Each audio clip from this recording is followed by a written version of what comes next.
Howdy. So I made a poison ward looper build using the new Crucible passive. All damage from hits with Freezing Pulse and Eye of Winter can poison. 25% chance for those poisons to do 100% more damage.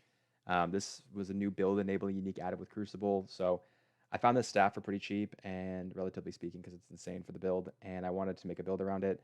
So I was already doing ward loop, so I swapped it over to Pathfinder. I'm going to go a little bit into how the build works. I'm not going to explain how ward loop works, but basically with the Pathfinder variant, you only take 3 Ascendancy nodes, at least that's what I did, because even with having triple T1 ward rolls on all my boots, helmet, and gloves, I still only have 900 ward with flasks up.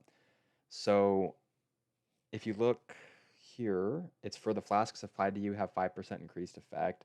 That honestly makes the build not, it's viable, I guess, but it makes it really hard to build around.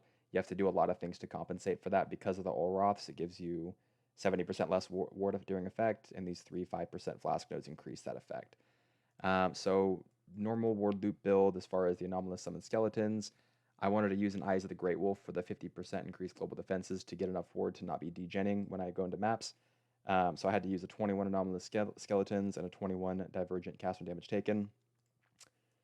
Trio being Paw, but I just went the 6 passive um, with fasting, and then I got wasting affliction, septic spells on the other ones. I have 2 unspeakable gifts for some extra clear, and then right now I have it on my clearing setup, which is increased projectile speed and more projectile speed for Eye of Winter. Where is it?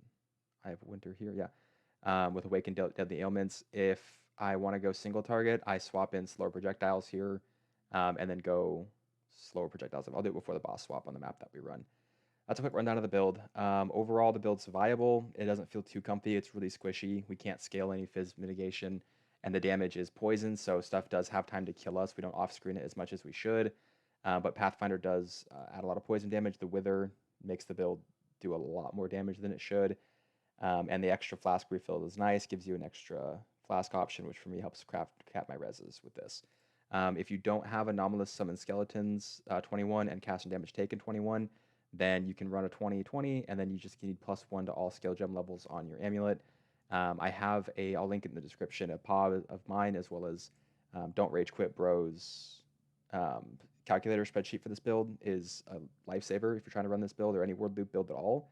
Helps out a ton with managing breakpoints and all that extra fun stuff. So I'll go show a map showcase really quick. Do one of these and grab my slower proj. So I'll show up the single target setup. So this is on the more clear oriented setup. I'm not gonna do the whole map. Oh, I have to, crap. So sometimes, yeah, sometimes if you don't have enough mana, you have to recoup it and then weapon swap again. Just Pathfinder things. I played it with Sabo, that never happened on there.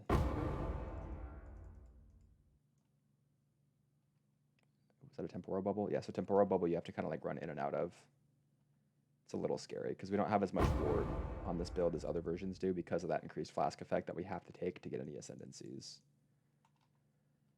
Other downsides of the build, yeah, anytime you walk through a portal or a door or to the arena or anything like that, you have to reset your loop. So you have to double tap. It just makes it take a second before you can start doing damage again. But the damage is good. Clear is actually pretty comfy on it. Just vomiting projectiles all over the screen, and they all poison. I think the poison prolif from Pathfinder helps out a lot too with the clear.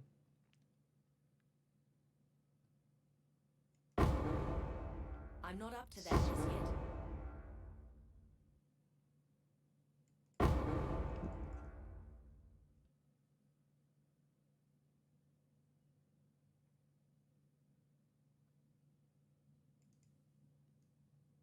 Last one here. Having to start it up every time that does get kind of annoying. It's other than the ward loop setup and flame dashing, it is a one button build, which is pretty comfy. It'd be comfier if you could make the build a little bit tanky, but with having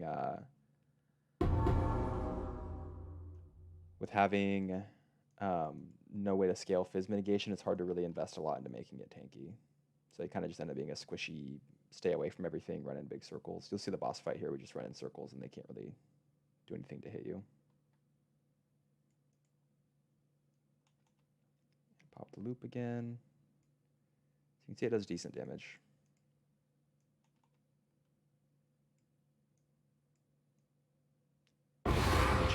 here. Yeah, there we go. All right, and for Hunter. With your death, this nightmare may finally end. So once the damage gets ramped up on him, I only have one curse right now. I need to anoint the Feeding time. Whispers of Doom. And that was on the clear setup. I forgot to go over to the single target setup. But if you want single target, you just take out of these nodes here and take out of this mastery. I'll show you. And then you go up here instead to slower projectile speed and less projectile speed. And then you go slower projectiles here in your Eye of Winter. And it makes them hit a lot more for each cast. I mean, the damage is fine even with the clear setup. But I think that's it. I just wanted to show off the build. I think I'm going to sell it off. It's not really, doesn't really do everything I wanted to do, but it's still kind of fun. I'm glad I got to play with it while we can. If you have any questions, leave them in the comments. I'll have the POB and the spreadsheet from Don't Rage Quit Row linked in the description. And if you have any questions, let me know. Thanks. Bye.